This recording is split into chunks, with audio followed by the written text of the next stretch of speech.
France Maghreb 2. Bonjour tout le monde, ravi de vous retrouver, j'espère que vous allez bien, impeccable, et il paraît que les premiers flocons de neige sont en train de tomber en Ile-de-France, là, voilà, on les voit, ça y est, c'est parti, c'est l'hiver. Monsieur Enver de Santos, comment ça va? Bonjour Christophe, ça va très très bien. Est-ce que tu as emmené ton gros manteau, écharpe et compagnie? Et ben là, j'ai amené l'écharpe, mais je me suis dit manteau léger, tu vois, j'ai fait le rebelle, je l'ai senti passer. Ah ouais, bah oui, ça c'est clair, oui. Ouais, donc les profs, on me signale des flocons de neige en Essonne, limite Seine-et-Marne, là, il y a quelques minutes. Gros flocons de neige, hein. Sur Paris, il y en a tombé quelques petits flocons de neige. Bon voilà. Écoutez, c'est l'hiver les gars, quoi. Bah c'est ça, hein. Ça va bien Enver de Santos? Bah écoute, franchement, à part le froid, alhamdoulilah, ça va bien, hein. Ça Alors, va bien. tiens, on m'a posé une question Ouais. te concernant. On m'a dit, Enver de Santos, c'est de quelle origine? Enver, ce prénom? C'est un prénom turc, mes amis. Turc. Exactement. Et le fait que tu t'appelles de Santos, il y en a m'ont dit, il est portugais? Eh bien, on a des origines portugaises parce qu'on est d'origine angolaise. Et Waouh. donc la colonisation, Ouais, etc. forcément. fait que c'est un énorme gloubi-boulga. D'accord. Bon, ben voilà, en tout cas, bien métissé pour le coup. Exactement, c'est voilà, si les gens retrouvent des photos de mon grand-père et qu'ils voient qu'il est blanc, ne vous inquiétez pas, c'est normal. Allez voir d'ailleurs sur Christophe le Grand Forum à quoi ressemble Enver de Santos. Voilà. Et puis vous le verrez tout à l'heure en direct lors de son avis tranché qui sera consacré à Emmanuel Macron. Alors pourquoi et dans quel angle? Eh ben, c'est ce roi de la com en fait, ça rejoint un peu, tu vois, le coup de gueule de Émeric Caron. Ouais. Mais c'est un peu le tout, voilà, il y a beaucoup trop d'enrobage, beaucoup de choses et les choses réelles à mon sens ne sont pas encore faites. Émeric Caron qui a poussé un coup de gueule Exactement. lorsqu'il est parti au Resto du Cœur et il dit que c'est absolument pas normal que le Resto du Cœur continue d'exister et lui il va faire des clins d'œil et des coups de com' C'est ça. dans un endroit où c'est pas forcément le lieu pour le faire. Et c'est un peu ça, c'est entre les remarques qu'il fait en tant que président à l'étranger par rapport à on ça. en parlera tout à l'heure d'ailleurs dans le zapping. Notre invité tout à l'heure, il sera David, président de l'association Cité Star, qui organise un gros événement. C'est la première pour lui. Ce dimanche, ça se passe au Parc Floral à Paris. Et je peux vous dire qu'il y aura du beau monde et c'est pour une belle cause. Donc on en parlera tout à l'heure avec lui. David, c'est le président de l'association. Il sera avec nous donc tout à l'heure à 17h pour nous présenter cet événement. Donc soyez là et au rendez-vous. Évidemment, voici le sommaire de cette émission de ce jeudi 30 novembre. J'en profite pour, bon il m'écoute pas mais tant pis, pour souhaiter un bon anniversaire à mon fiston aujourd'hui. 15 ans et encore toutes ses dents, ou presque. À tout de suite.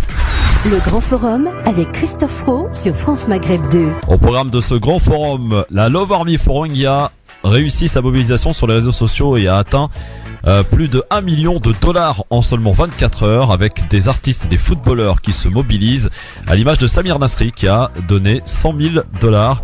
Nous verrons tout à l'heure qu'il y en a d'autres à l'image de Franck Ribéry également. Une dizaine de journalistes devront quitter les rédactions d'Envoyé spécial et de compléments d'enquête en 2018. La journaliste Élise Lucet s'inquiète de l'indépendance de l'information suite à ce plan d'économie. Coupe budgétaire à France 2, l'investigation menacée selon Élise Lucet. France, Manuel Valls continue son obsession concernant la laïcité et l'islam, mais chez les politiques, personne ne semble avoir envie de l'écouter. Cette focalisation va-t-elle le pousser vers la sortie? Nous tenterons d'essayer de comprendre et d'analyser tout à l'heure. La question LGF, ce soir à partir de 21h sur France 2, lors de l'émission politique, Léa Salamé recevra Jean-Luc Mélenchon qui sera l'invité principal et à l'occasion du face-à-face politique, il affrontera en débat Christophe Castaner. La question du jour, Jean-Luc Mélenchon est-il toujours l'homme de la situation au sein des Insoumis? Vous répondez oui ou non sur Facebook France Maghreb 2 ainsi que sur Twitter LGF officiel et je peux vous dire que ça a énormément voté. On prendra la tendance d'ici quelques instants. Et puis enfin et pour finir, Libertad au 01 40 30 39 000 pour prendre la parole. Un peu avant 18h. LGF, le grand forum, mesdames, messieurs, avec Enver de Santos qui est avec nous aujourd'hui. On dit d'ailleurs Enver ou Enver? En fait, les deux. Les deux. Moi, j'aime bien Enver. Enver, ça fait à l'américaine. Ouais, voilà. Et Envers, c'est la version. Parce que turque. Envers, ça peut faire envers à l'endroit. Et voilà. On a dû te la faire celle-là, non? Ah mais grave. Ouais. Forcément, évidemment. Envers et contre tous. Oui, Envers et contre tous. C'est avec nous aujourd'hui jusque 18h avec évidemment vos appels au 01 40 33 9000 pour participer et notamment pour répondre à cette question du jour aujourd'hui en rapport avec l'émission de ce soir qui va être diffusée sur France 2. C'est l'émission politique qu'anime depuis la rentrée d'ailleurs seule Léa Salamé. Et ce soir, l'invité principal est Jean-Luc Mélenchon, le président de la France Insoumise, du mouvement de la France Insoumise, et dans le face-à-face, puisque dans chaque émission de ce type, il y a un face-à-face avec quelqu'un d'un autre parti. En l'occurrence, ce soir, c'est un secrétaire d'État, fraîchement nommé d'ailleurs, Christophe Castaner, qui sera face à Mélenchon ce soir. Et puis on a eu comme écho au sein des Insoumis qu'on connaît bien, que ils étaient d'ailleurs à Clermont-Ferrand ce week-end à l'occasion de la convention des Insoumis. Il semble y avoir une petite grogne concernant le style Mélenchon qui commence un petit peu à déplaire. D'où cette question. Jean-Luc Mélenchon est-il toujours l'homme de la situation pour les Insoumis? On vous a posé la question sur Twitter LGF officiel ainsi que sur Facebook France Maghreb 2 et les résultats sont en grande majorité oui, puisque vous êtes 73% à penser que Jean-Luc Mélenchon est toujours l'homme de la situation sur Facebook et 86% sur Twitter. Voilà, donc continuez en tout cas de voter. Enver, est-ce que pour toi la défaite ne lui a fait peut-être plus de mal qu'il le dit? Je pense que la défaite lui a fait plus de mal qu'il ne le dit, mais c'est un peu un constat d'une situation latente en fait. C'est parce que Mélenchon, c'est un révolutionnaire, etc., avec des idées fortes. Mais si tu regardes bien, Mélenchon, c'est quand même quelqu'un qui en politique est là depuis très très longtemps. Et autant quand on est en Espagne, on voit Podemos, on voit justement la jeunesse du leader charismatique de Podemos. Après, on compare avec Mélenchon chez nous.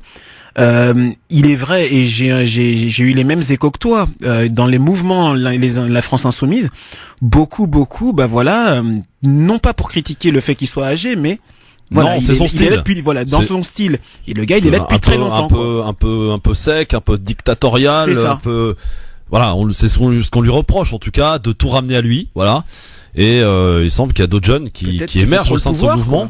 Et je peux vous dire que certains lui reprochent encore aujourd'hui de ne pas avoir pris position le soir du premier tour. Hein.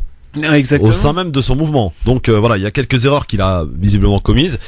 Et il y en a même d'ailleurs qui disent au sein du mouvement qu'ils comprennent pas forcément le choix qu'il a fait d'aller à Marseille. Bon, après c'est un choix politique. Et peut-être qu'il a aussi d'autres ambitions, Jean-Luc Mélenchon, par exemple, même s'il le dément depuis nombreux mois, mais devenir maire de Marseille, parce qu'on sait que Gaudin raccroche de toute façon. Exactement, je pense que c'est une possibilité, dans la mesure où, si tu regardes bien, là encore je rappelle, Mélenchon c'est quelqu'un de la vieille école. Oui, il a été 30 ans au Parti Socialiste. Il a été 30 ans au Parti Socialiste, et le fait est que peut-être que les gens le voient pas se présenter aux prochaines élections présidentielles. Donc la mairie de Marseille, ça reste un bon échappatoire. Voilà. En tout cas, vous êtes pour l'instant en grande majorité sur Facebook, sur Twitter, à penser que c'est toujours l'homme de la situation pour conduire le mouvement des Insoumis. J'avoue qu'il m'a bien fait rigoler Mélenchon la semaine dernière lorsqu'il a eu à rencontrer Emmanuel Macron à l'Élysée. Il a dit, avec son style évidemment Mélenchon, vous savez très bien que je ne partage pas grand-chose avec Emmanuel Macron, mais au moins c'est un homme avec qui on débat contrairement à l'autre anguille, faisant référence à François Hollande. Voilà, ça c'est un petit pic au passage. C'est énorme. Voilà. Méziane, bonsoir. Méziane. Allô? Oui, Méziane, faut se réveiller mon ami, c'est plus l'heure de la sieste, tu sais. Ouais, salut France Maghreb 2 et toute sa région. Ouais, bonjour Méziane. T'as bien appris les jingles, toi, c'est bien. Oui, avec le tapage que vous faites, là, si on l'apprend pas, c'est qu'on est bête. Hein. Méziane, est-ce que Mélenchon est toujours l'homme de la situation pour toi? Ah, plus que jamais. Ah oui, pourquoi? Plus que jamais. C'est un homme intègre. C'est un gars qui n'est pas une girouette. Je pense que, bien entendu, il a été au Parti Socialiste, mais tout le monde peut se tromper.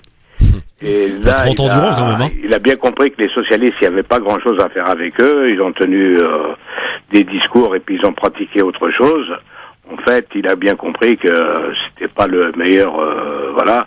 Et moi, je crois que c'est le seul homme qui est vraiment un homme de qualité, de conviction, un vrai citoyen dans le sens de la patrie, de la France, qui n'est pas soumis au mondialisme où la seule philosophie, c'est qu'il y a une oligarchie mondiale qui s'en met plein les poches et puis que tous les peuples, ce sont des consommateurs. Lui, il a quand même une colonne vertébrale et il veut sortir la France de la soumission aux États-Unis et aux multinationales.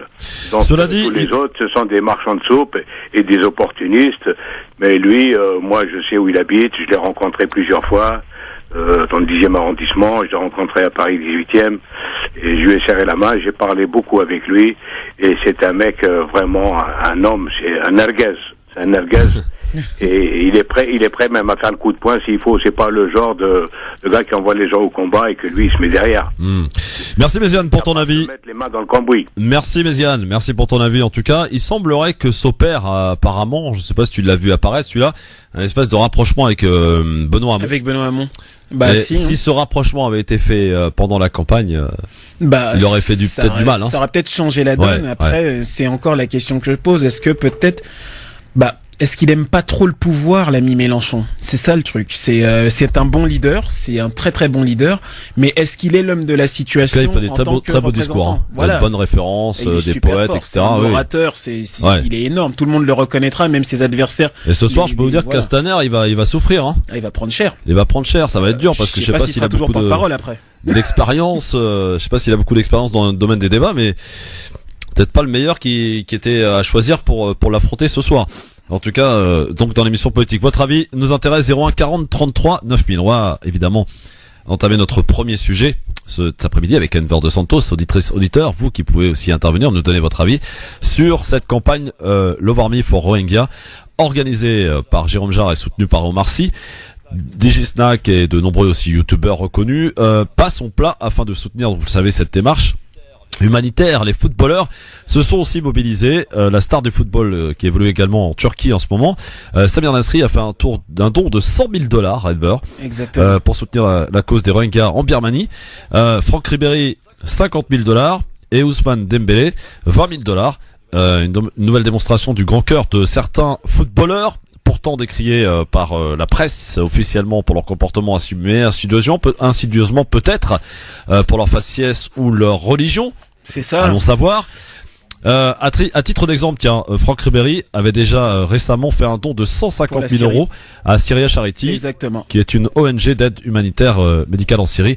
Un grand bravo en tout cas à tous ces gens qui se sont mobilisés et qui continuent de se mobiliser. Plus d'1 million de dollars collectés donc en 24 heures et ça continue. On soutient à fond, évidemment, on y va. Alors sur le fait donc de cette cause des Rohingyas, Enver, et que ces artistes mettent à disposition leur notoriété pour que effectivement on puisse solliciter et sensibiliser un maximum de gens, c'est une bonne chose? C'est une excellente chose. Il y en a beaucoup qui diront que, voilà, ils auraient pu faire et qu'il y a d'autres causes, etc., tout ça, mais personne ne dit rien quand c'est, à l'époque, Brad Pitt ou Angelina Jolie qui va au Soudan ou à autre endroit pour faire la même chose. Ce qu'ils ont fait, c'est ils se sont responsabilisés, tout simplement, en tant qu'être humain, parce qu'ils sont avant tout d'être acteurs ou sportifs de haut niveau et ayant, des contacts et un super réseau. Ce sont des êtres humains, ils l'ont pas oublié, et c'est en tant qu'être humain qu'ils réagissent et ils utilisent leur notoriété pour le faire. Moi, je trouve que c'est excellent. Ouais, en tout cas, Omar Sy, lui, qui s'est déplacé directement au Bangladesh pour participer donc à cette expérience de 24 heures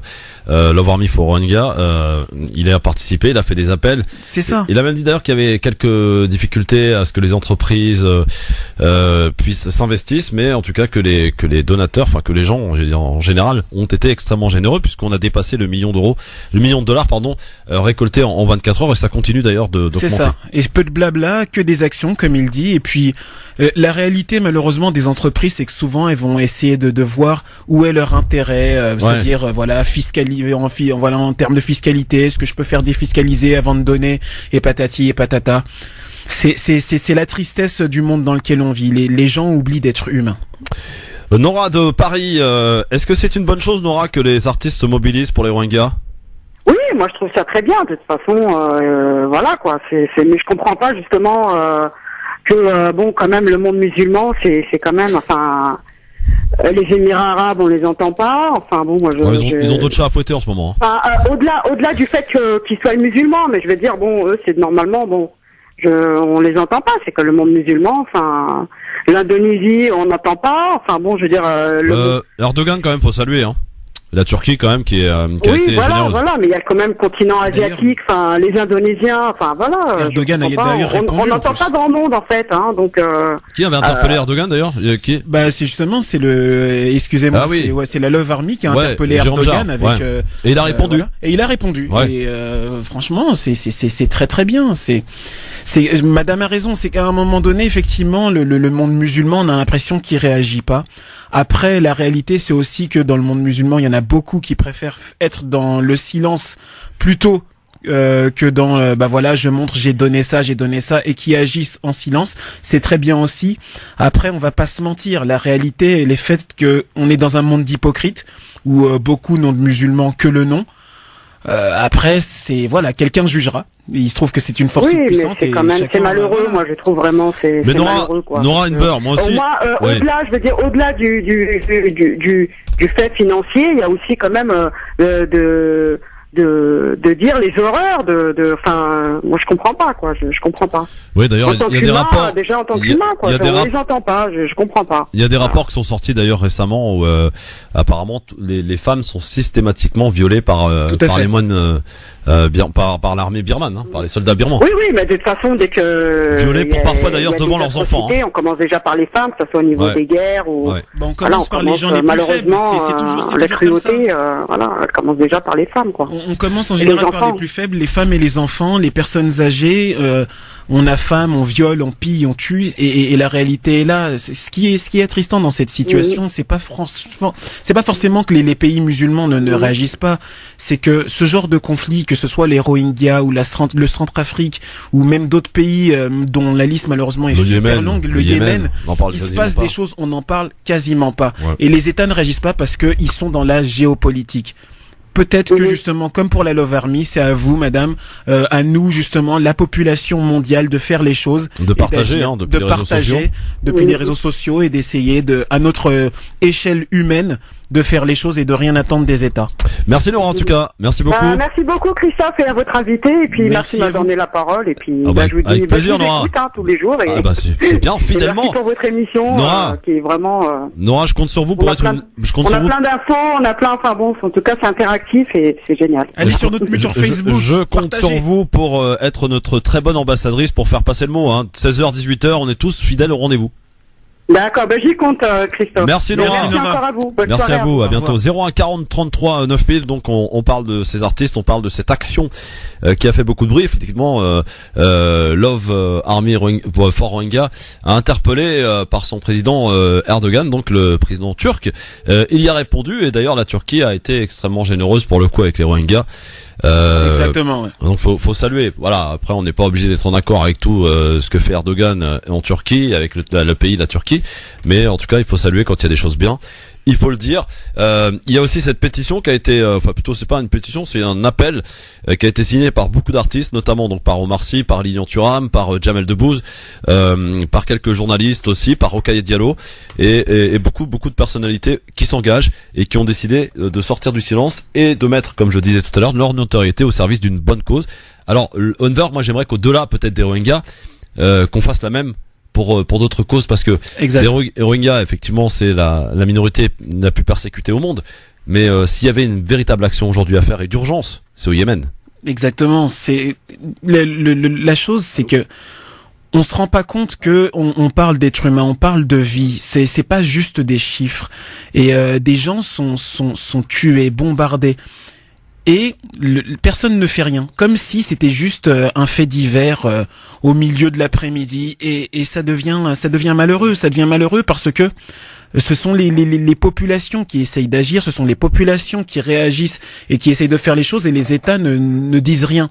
Là, il y a Macron qui était en Afrique. Ouais, il y est toujours. Hein. Voilà, Il est en Côte d'Ivoire. Là. aucun mot. Ouais. Aucun mot sur cette situation. Pourquoi ? Parce que il va. Il s'est exprimé sur les Rohingyas. Il s'est exprimé sur les Rohingyas, mais voilà, c'est le petit mot en termes de communication pour dire bah voilà, j'ai placé ma petite phrase. Mais sinon, autrement, qu'est-ce qui est fait ? Qu'est-ce qui est fait pour changer la donne, à part faire signer des contrats à des grands pays justement qui bombardent le Yémen ? Voilà. Ouais, suivez mon regard. Exactement. On accueille avec nous Mourad qui est avec nous depuis Malakoff. Bonsoir Mourad. Bonsoir à tous, bonsoir aux auditeurs. Bonsoir Mourad. Bonsoir, Merci de m'avoir Mourad. appelé, déjà. Je voulais juste réagir par rapport à toutes ces stars qui... Oui, Mourad. Oui, c'est bien ou pas bien? Je dirais que c'est bien, mais j'aimerais juste... c'est très bien ce qu'ils font, mais j'aimerais juste dire qu'il est, à mon avis, il est plus simple d'aller soutenir les Rohingyas, entre guillemets, je vois où vous voulez venir. D'aller faire comme Omar Sy, monsieur Omar Sy, qui sur I24, il me semble, la question qui lui a été posée à savoir qu'est-ce qu'il pensait du conflit israélo-palestinien, sa réponse a été de dire qu'il ne savait pas et que c'était assez ambigu, voire flou, cette histoire, donc il ne pouvait pas s'exprimer. Donc moi, ma conclusion à ça, c'est de dire que quand il s'agit de protéger d'autres peuples, et c'est tout à son honneur, bravo pour lui, mais quand il s'agit de parler sur le conflit israélo-palestinien, je pense que il voit que il travaille dans le cinéma, ce monsieur, et bon, pour moi... Il a peur peut-être de ne plus avoir de contrat, Pardon ? Il a peut-être peur de ne plus avoir de contrat. Par certaines personnes, et s'il avait tapé sur ces sionistes, il aurait fini au Pôle emploi. Donc voilà tout ce que je voulais dire, monsieur. Merci Mourad. Quand même à ce qu'il fait, mais faut pas oublier nos frères palestiniens. Voilà. Exactement, et vous avez raison. Merci beaucoup Mourad. Merci Mourad. Bon, merci beaucoup. Merci d'avoir fait.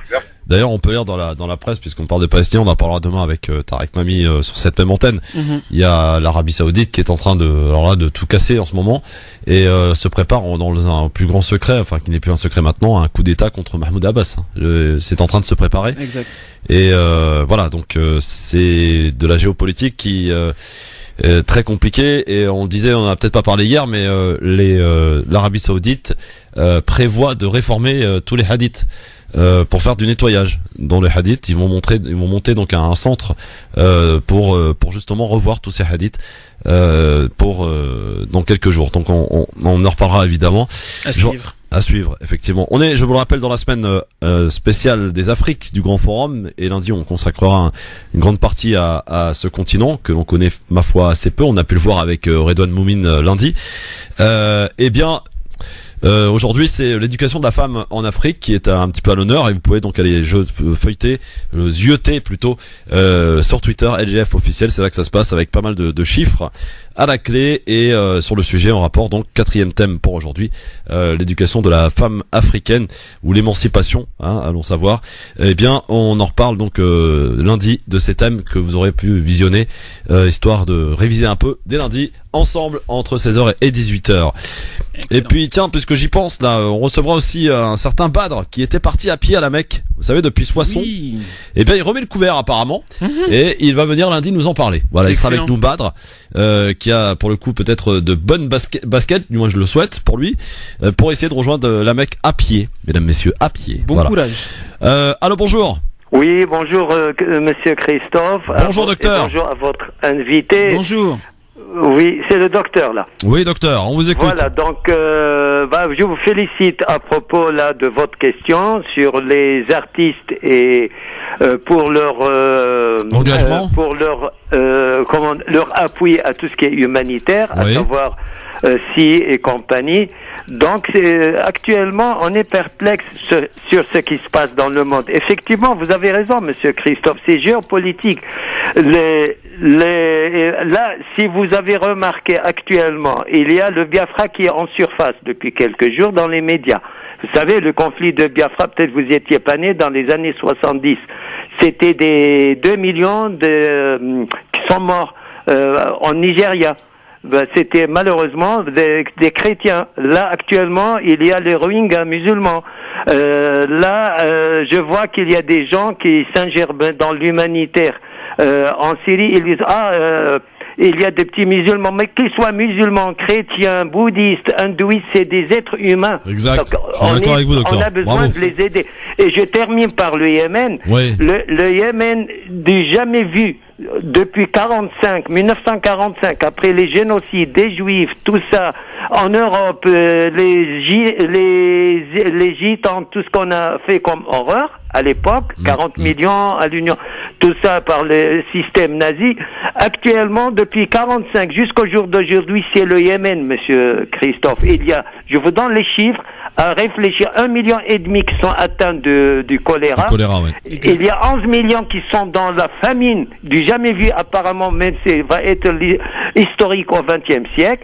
Donc il faut quand même un peu, mais on peut pas en vouloir aux Occidentaux. Actuellement, c'est malheureusement, je ne vais pas parler politique, je suis avant tout humanité, je dois rester neutre, mais actuellement, tout ça il y a le ex-président algérien s'appelle Hawari Abou Mediane, vous entendez parler de lui, il a dit ce qui a été pris par la force s'arrache par la force. On est malheureux, on est obligé de le dire.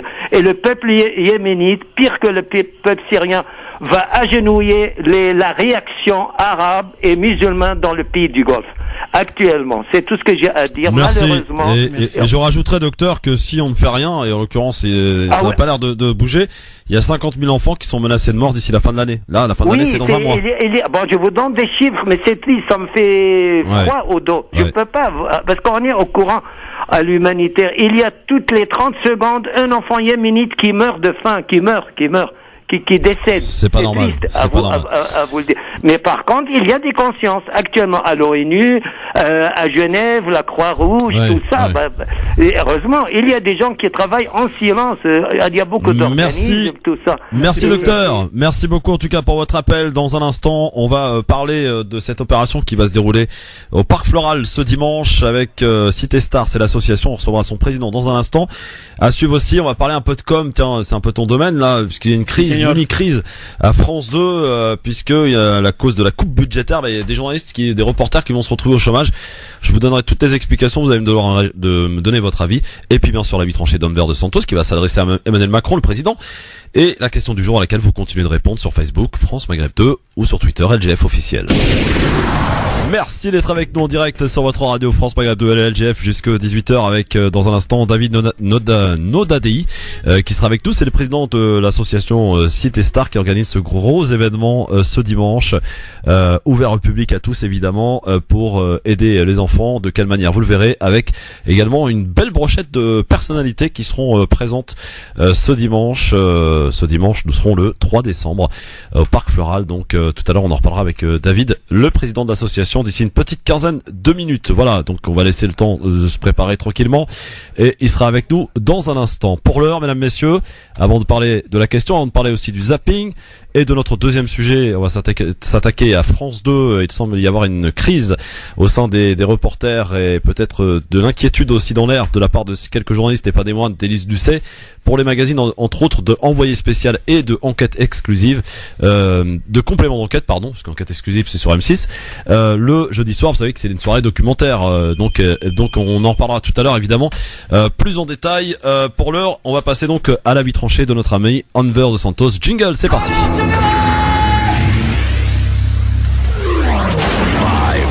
4, 3, 2, 1, 0.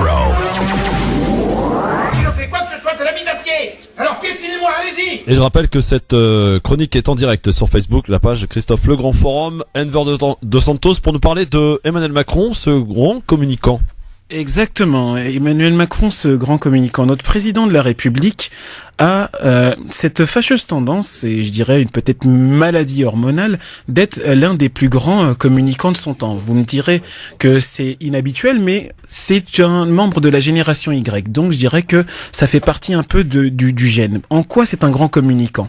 Comme vous avez pu le voir dans ses différentes interventions, je vais en prendre deux en particulier. La première, l'intervention donc de Emmanuel Macron lorsqu'il va visiter les restaurants du cœur. Donc il va visiter les Restos du Cœur, et de là, quelqu'un intervient, une jeune femme qui s'appelle Fatima, si je ne me trompe pas, et qui l'interpelle justement parce que elle lui dit « Je suis sans papier, j'ai besoin d'aide ». Et vous avez une modification, c'est un peu ce que relevait Émeric Caron. Le mec va au Restaurant du Cœur Et il dit oui, on va faire des selfies, etc., etc. On lui demande qu'est-ce que vous pouvez faire pour que il n'y ait plus de faim en France, que les restos du cœur n'existent plus, parce que les restos du cœur ne devraient même pas exister. Et lui, voilà, c'est une réponse politique habituelle, mais c'est surtout sa manière de communiquer. Quelque chose de voilà, on va essayer d'aider au maximum. Et puis lorsque cette femme se présente, je reviens à Fatima justement qui s'est présentée, elle dit qu'elle est sans papier. Et là, vous avez le visage du président qui change totalement et qui lui dit clairement, voilà, vous pouvez rentrer dans votre pays, en résumé bien sûr, parce que vous n'avez pas vocation à rester en France, on reçoit que les réfugiés et autres. Ça n'est pas pour dire que, voilà, comme disent beaucoup, voilà, la France ne peut accueillir toute la misère du monde. Le problème est que vous avez un homme qui ne sait même pas quelle est la véritable situation de cette femme. Si à un moment donné elle est persécutée chez elle, qu'elle soit venue avec un visa commercial ou autre, il ne sait pas vu qu'il la voit en direct. Il voit la lettre, voilà, d'expulsion, etc.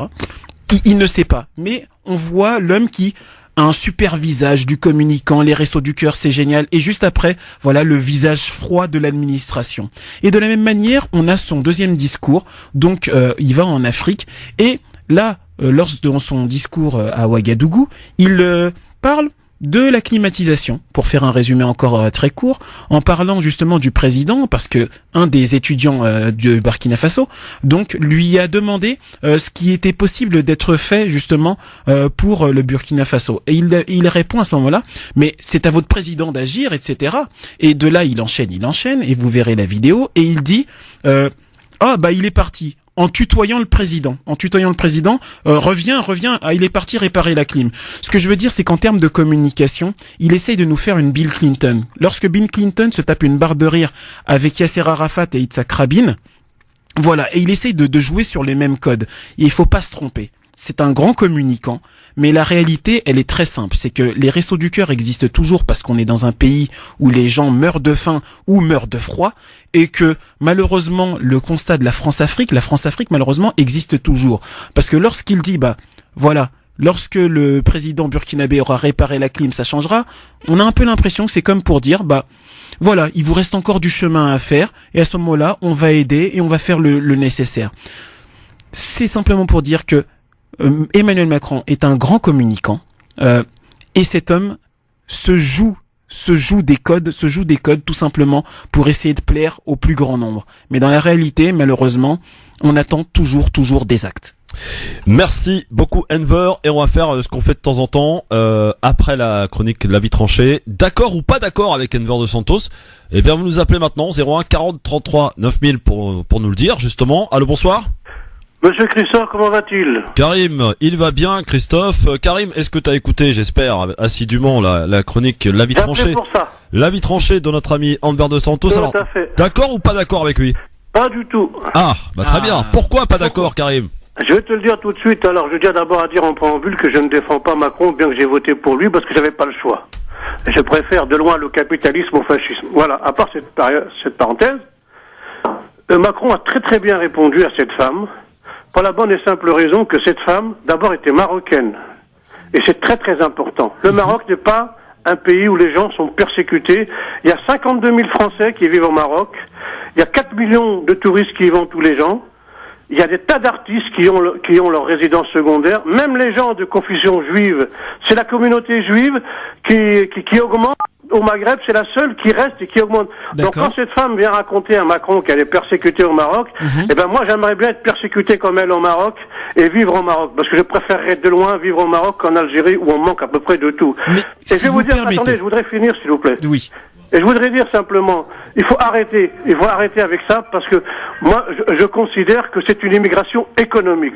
On invoque, écoutez, quand quelqu'un vient du Yémen, ça je veux bien admettre qu'il soit persécuté, qu'il vient de Syrie, mais pas le Maroc. S'il vous plaît, arrêtez avec ça. Il y a même des entreprises qui vont, et moi je vois quand j'appelle Free, quand j'appelle Orange, les gens sont au Maroc.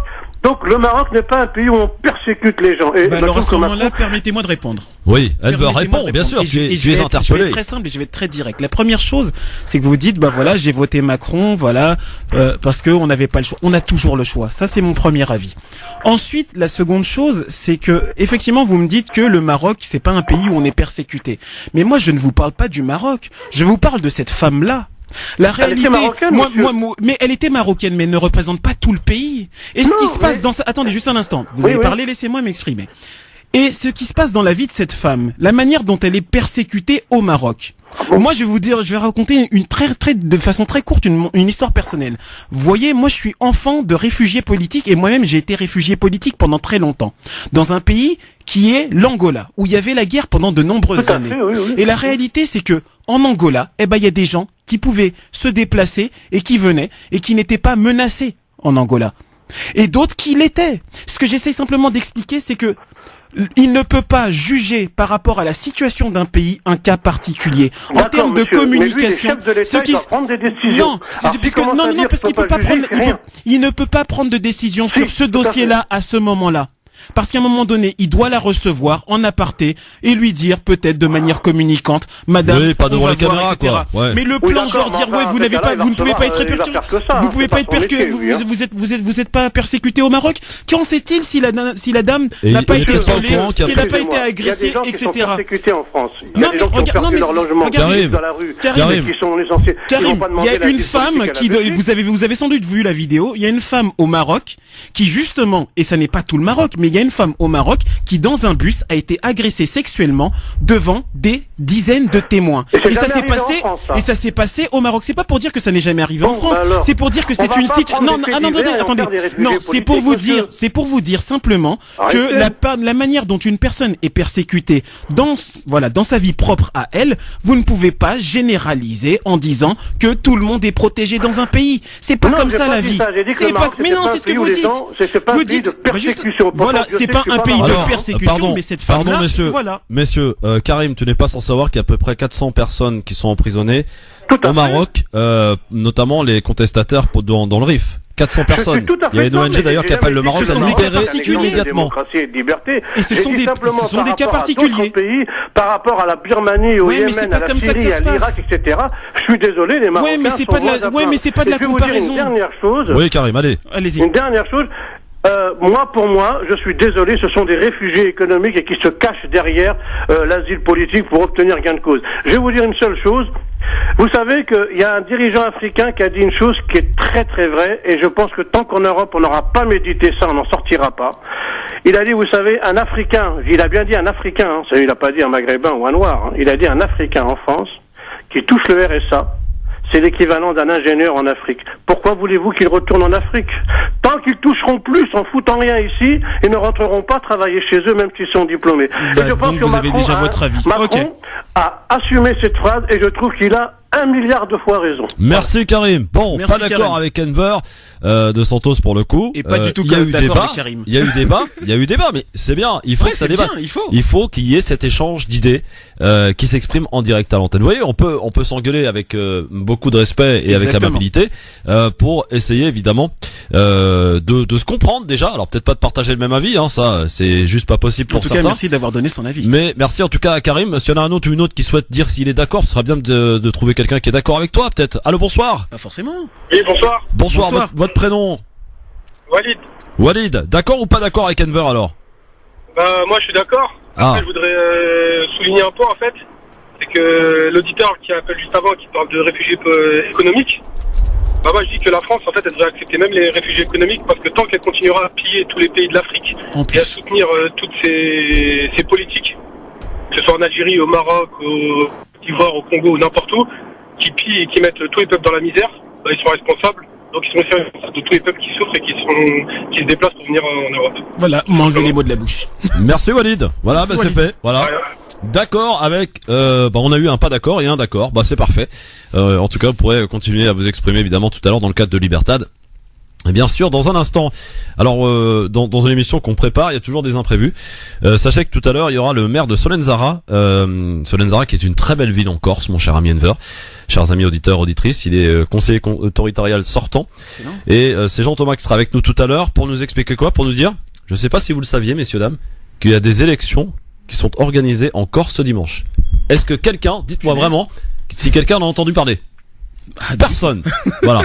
À croire que la Corse c'est un autre pays, que ce n'est pas un département français. Il y a des élections importantes qui se jouent ce dimanche. Pourquoi? On le saura tout à l'heure avec monsieur le maire de Solenzara qui sera avec nous à 17h40. Excellent. Voilà, voilà, c'est parfait. C'est ça le grand forum. Si on fait la même chose qu'ailleurs, il a aucune utilité. Donc, autant aller chercher les infos que l'on n'entend pas ailleurs. Et celle-ci en est une belle illustration, en tout cas, et un bel exemple. Alors, dans 5 minutes, on recevra David Donadi, qui sera avec nous sur France Maghreb 2 pour cette grande opération organisée ce dimanche 3 décembre au Parc Floral. Juste auparavant, eh bien, je vous propose de commencer notre zapping pour parler notamment du dossier nord-coréen avec Washington qui appelle tous les pays à couper leurs relations diplomatiques et commerciales avec Pyongyang. Et ce suite au nouveau test de missiles de la Corée du Nord dans la nuit de mardi à mercredi. Dans le viseur, la Chine notamment, qui reste le premier partenaire économique du pays. L'ambassadrice américaine à l'ONU qui hausse par ailleurs le ton à nouveau contre le régime de Kim Jong. Les États-Unis menacent désormais de le détruire complètement en cas de guerre. Fin de citation. Du côté de Moscou, eh bien le message laisse de marbre. Pas question de couper les liens avec Pyongyang, affirme ce matin la Russie. La Russie qui refuse également toute nouvelle sanction à l'égard de la Corée du Nord. Pour les Russes, il faut négocier et non pas jouer la surenchère. Écoutez la réaction de Sergueï Lavrov, le ministre des Affaires étrangères russe, ce matin. Notre opinion est négative. Nous avons à plusieurs reprises souligné que les sanctions ne marchent plus et qu'il fallait que ces sanctions soient accompagnées d'un processus politique et de négociation. C'est cette demande qui est ignorée par les Américains et je pense que c'est une grande erreur. En outre, les dernières actions des États-Unis semblent avoir pour objectif de provoquer de nouvelles actions brusques de Pyongyang. En organisant de nouvelles manœuvres militaires dans la région, les États-Unis nous donnent l'impression que tout est fait pour que Kim Jong-un sorte de ses gonds. C'est triste. Les Américains doivent expliquer à chacun d'entre nous ce qu'ils cherchent à accomplir. S'ils veulent trouver un prétexte pour détruire la Corée du Nord, comme l'a dit la représentante des États-Unis à l'ONU, eh bien qu'ils le disent directement et que cela soit confirmé au plus haut niveau. Ensuite, nous verrons comment nous réagirons. La Russie qui tempère, à l'image donc de son ministre des Affaires étrangères, Sergueï Lavrov. Est-ce que tu crois franchement à ce que Trump soit assez fou pour y aller? Bah écoute, moi je l'avais dit il y a quelques émissions que ça me faisait flipper et que je pensais que Trump était capable effectivement d'attaquer la Corée du Nord et que ça pouvait s'enchaîner très rapidement. On m'avait dit à l'époque que non, c'est pas possible. Et sincèrement, j'ai peur pour la suite. J'ai peur pour la suite parce que ce sont deux sociopathes et que lorsque deux sociopathes sont à la tête d'un État et à la tête de la force nucléaire, ça donne pas grand-chose de bon. Ouais. En tout cas, effectivement, il faut suivre ça de très près. C'est exactement. C'est exactement ça. C'est qu'il faut suivre ça de très près. Que peut-être que ça va faire réagir le Parlement ou plutôt le Sénat américain, et qui va peut-être penser à trouver un moyen de destituer Trump, qui ne fait que s'enliser dans des bêtises entre Pocahontas en parlant d'une de ses sénatrices. On va de mal en pis, et là on est proche peut-être d'une nouvelle guerre, atomique. Donc c'est pas pour faire flipper les gens, mais voilà. Bon, eh bien on essaie de joindre notre ami David de l'association Cité Star. Oui, David, est-ce que tu es prêt, David? Voilà, on est en direct. T'es bon? Ok, bah on te rappelle dans quelques minutes. Voilà, on est en direct, ça se passe comme ça, hein, on gère tout en même temps, hein, vous avez vu. Alors, Emmanuel Macron, qui vous le savez, lui, est en tournée en Afrique, et il est passé par le Burkina Faso, critiqué pour une blague sur le président burkinabé. Emmanuel Macron l'assure au micro de France 24 et de RFI hier soir, dont il était l'invité. J'aurais fait la même avec un dirigeant européen, c'est ce qu'il a dit, écoutez. Certains hommes politiques français en France, notamment dans l'opposition, vous reprochent d'avoir eu une attitude arrogante, désinvolte avec le président du Burkina lorsque vous étiez effectivement dans cet amphithéâtre où ça vivait beaucoup, vous aviez des questions qui n'étaient pas filtrées, où vraiment il y avait un échange, vous avez fait de l'humour, etc. Et à un moment, le président burkinabé est parti pour une pause technique visiblement, et à ce moment-là, vous avez dit il est parti réparer la clim, et c'était justement une question sur l'électricité, et certains ont trouvé ça raciste, voilà, comme certains que je ne vais pas nommer. Ce sont eux les vrais paternalistes. Parce que c'est considéré qu'on ne peut pas faire d'humour quand on parle à un dirigeant africain. Mais vous auriez fait de l'humour avec Merkel ? Je vous confirme. Angela Merkel. J'aurais fait de l'humour avec tout dirigeant européen avec qui j'ai cette relation. Nous n'avons pas ce type de relation avec Angela Merkel. Je l'ai par exemple avec Jean-Claude Juncker. Je l'ai avec le Premier ministre luxembourgeois. Ça dépend de la relation personnelle. Il se trouve qu'avec Roch Kaboré, nous nous entendons bien. Et donc, nous plaisantons. Et d'ailleurs, il ne vous aura pas échappé que ça l'a fait rire. Et donc, oui, il vous l'a dit. Oui. Non mais évidemment, il est d'ailleurs revenu, il a fait un geste en partant. Donc tout ça est ridicule.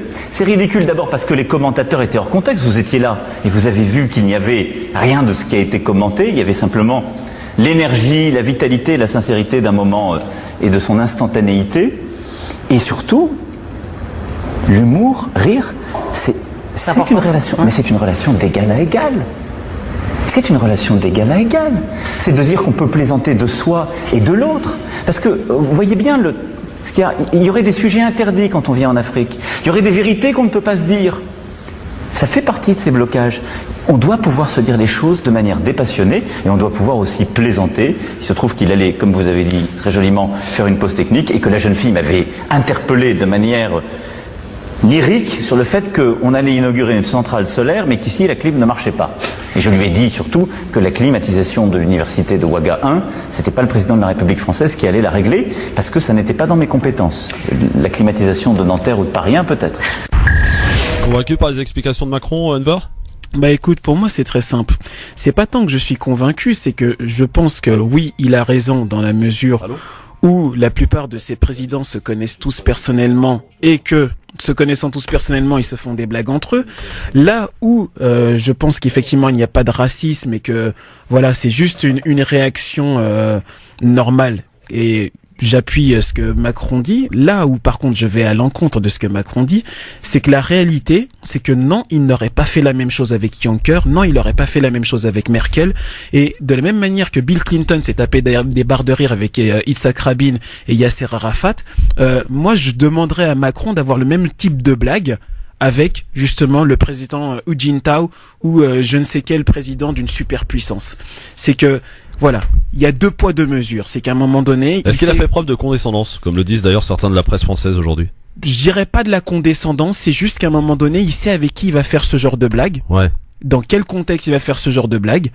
Et ben justement, avec qui il le fait pas. La blague, en l'occurrence, je propose de réécouter donc ce moment qui a lieu mardi après-midi devant les étudiants de Ouagadougou au Burkina Faso. Écoutez. Vous m'avez parlé comme si j'étais le président du Burkina Faso. Non mais... Je parle sérieusement. Interrogez-vous sur le sous-jacent psychologique qu'il y a derrière votre interpellation et l'enthousiasme que ça a créé. C'est quelque part, vous me parlez comme si j'étais toujours une puissance coloniale. Mais moi, je ne veux pas m'occuper de l'électricité dans les universités au Burkina Faso. C'est le travail du président. Alors par contre, je vous rassure, du coup il s'en va, reste là.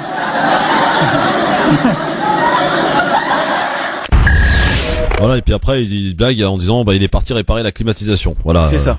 Le moment donc que je vous proposais de réécouter. Donc on clôt ce dossier. On verra en tout cas si peut-être il aura l'occasion de nous montrer qu'il peut faire de belles petites blagues avec Angela Merkel, avec je sais pas Theresa May. Bon, pas sûr que ça se passe bien avec Trump parce qu'il a l'air un peu chelou lui. Il n'a pas fait de blague sur le serrage de main par exemple. Ah ouais non. Écoute. Ouais, c'est clair. Bon, alors dans un instant, on va parler un petit peu de France 2 parce qu'il paraît que ça se fâche à l'intérieur de France 2 et en particulier pour 2 magazines en question, pour Envoyé spécial et pour Complément d'enquête. À cause et en raison des coupes budgétaires. On va parler aussi, on fera un petit tour par Solène Zara pour y accueillir son maire pour qu'il nous explique quel type d'élection va y être organisé ce dimanche encore sous un silence incroyable de la presse française. Et pourtant, j'aime à rappeler quand même que la Corse est un département français. Donc, quand il y a des élections, j'allais dire même locales, je sais pas, dans le Vaucluse ou je ne sais où, on en parle quand même à la télé, à la radio. La Corse, pas un mot. En tout cas, pas pour l'instant. Alors, on va essayer, nous, de faire notre boulot et donc de contacter, c'est ce qu'on a fait, monsieur Jean Thomas, qui est le maire de Solène Zara, qui est également conseiller territorial sortant et qui sera avec nous tout à l'heure pour nous expliquer un petit peu les enjeux de ces élections. Le coup de cœur de Enver aussi à retrouver tout à l'heure. Cool. Voilà. Et puis quoi d'autre? Un troisième sujet. Ah oui, Valls. Ah oui, il faut qu'on ait le temps de s'en occuper de Valls, hein, parce que là, ça sent peut-être la fin pour lui, hein. Il a tout essayé, mesdames, messieurs. Mais il n'y arrive pas. jusqu'à même d'ailleurs essayer de lancer des appels du pied à Macron, qui reste absolument, mais alors très sourd pour le coup, aux appels de Manuel Valls, jusqu'à ce qu'un député d'ailleurs de la République En Marche qui est sorti de son silence pour bien gentiment tacler Manuel Valls. Ça s'est passé dans Le Monde. Je vous expliquerai un petit peu tout ça dans un instant. Restez avec nous, c'est le grand forum, quoi, tranquille. 01 40 33 9. La question, le rappel, à l'occasion d'émission ce soir politique, l'émission qui recevra comme invité principal Jean-Luc Mélenchon. Il aura dans le face-à-face à affronter dans un débat Christophe Castaner. Et la question est la suivante: est-ce que Jean-Luc Mélenchon est toujours l'homme de la situation pour les Insoumis? Vous répondez sur France Maghreb 2, sur la page France Maghreb 2 Facebook, ainsi que sur Twitter, LGF officiel. On est bien, non? C'est le grand forum. Et en plus, il paraît qu'il neige. France Maghreb 2, France Maghreb 2. Le grand forum, messieurs dames, avec Enver de Santos qui est avec nous, bien sûr, jusque 18h. Amis auditeurs, auditrices, bien sûr, pour nous appeler au 01 40 33 9000, notamment tout à l'heure dans l'Hyperstade. On a un programme hyper serré, donc on va essayer d'y aller rapidement. Pour y accueillir maintenant monsieur le président de l'association Cité Star, qui organise un gros événement ce dimanche 3 décembre. Nous sommes en ligne avec monsieur le président, donc David Donadei. Bonsoir David. Bonsoir monsieur Christophe, bonsoir à tous. Bonsoir David. Alors David, est-ce que vous pourriez dans un premier temps nous présenter l'association Cité Star? Bien sûr. Alors l'association Cité Star a été créée le 5 août 1998 par plusieurs personnalités du monde sportif, artistique et médiatique. Donc les membres fondateurs sont Maurice Diouf, malheureusement qui n'est plus parmi nous, mais qui est toujours membre d'honneur et vice-président à vie. Il y avait Julien Lorcy, champion du monde de boxe. Il y avait Vincent Finis, ancien directeur juridique de la RATP. Il y avait moi, ancien footballeur, aujourd'hui entraîneur et comédien. Il y avait Pascal Chelem, humoriste. Il y avait encore Jean-Pierre Castaldi, bien sûr, comédien. Il y avait Pascal Claude, trésorier, et Michel Milojevic, ancien footballeur professionnel de Bordeaux, Sochaux, Brest, Matra Racing. Nordil Kourichi, ancien international algérien, du monde 82-86, voilà. Donc voilà, c'est que des personnalités qui ont créé cette association. Et en fait, j'ai eu l'idée de créer cette association. Pourquoi? Parce que moi-même, qui a été un enfant de la banlieue, un enfant un peu défavorisé, et qui a connu des difficultés dans l'intégration, qui a eu des difficultés pour pouvoir nous en sortir, parce que la vie elle n'est pas toujours facile, et que tout le monde n'est pas né sur une belle étoile, et que tout le monde n'a pas la cuillère d'argent et des millions d'euros.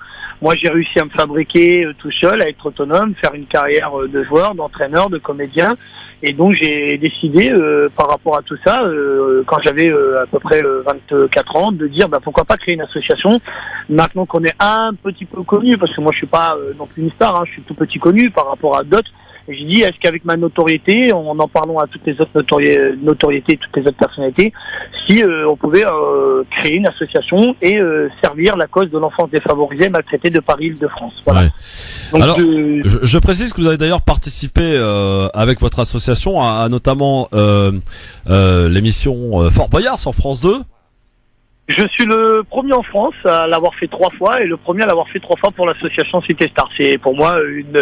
Et également l'émission Qui veut gagner des millions. Je l'ai fait une fois, oui, tout à fait. Voilà, pour l'association, exactement. Et vous avez été bon?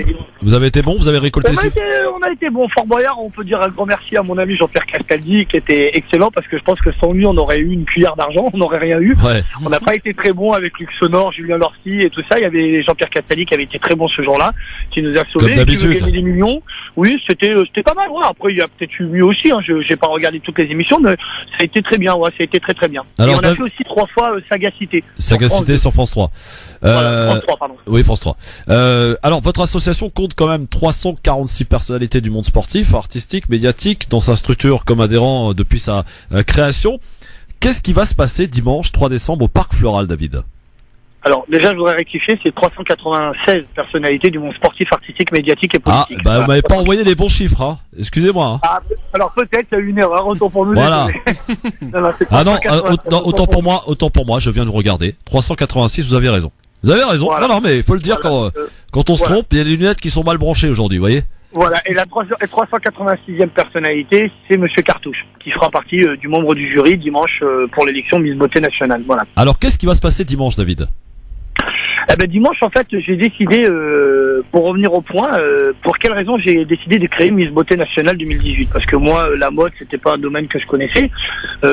J'avais jamais été, à part une fois Miss France, parce que Madame de Fontenay est une amie et membre d'honneur de l'association depuis 20 ans. Et c'est surtout parce que j'avais été invité pour dire aussi aux auditeurs et aux auditrices, parce que je pense que c'est très très important, parce que vous savez, il y a des gens malheureusement en France, hein, je me permets de le dire, Christophe, et c'est pas mon coup de gueule, mais c'est un petit peu mon coup de colère. Je suis avec Monsieur Paul Louis-Olivier qui parlera après, bien sûr, en direct, si vous le désirez.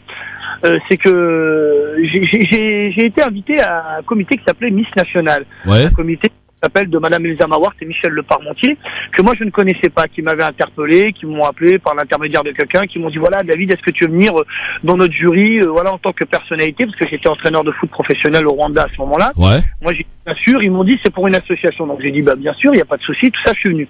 Quand je suis venu, ils m'ont demandé de ramener plein d'autres personnalités de mon association, chose que j'ai faite, j'ai ramené beaucoup de monde, Jean-Pierre Savelli, Nordine Kovacic, Farid Kider, Sidney Gouvou, parce qu'il y avait personne dans leur comité, aucune star à part ceux que j'avais ramenés de mon association et mes amis.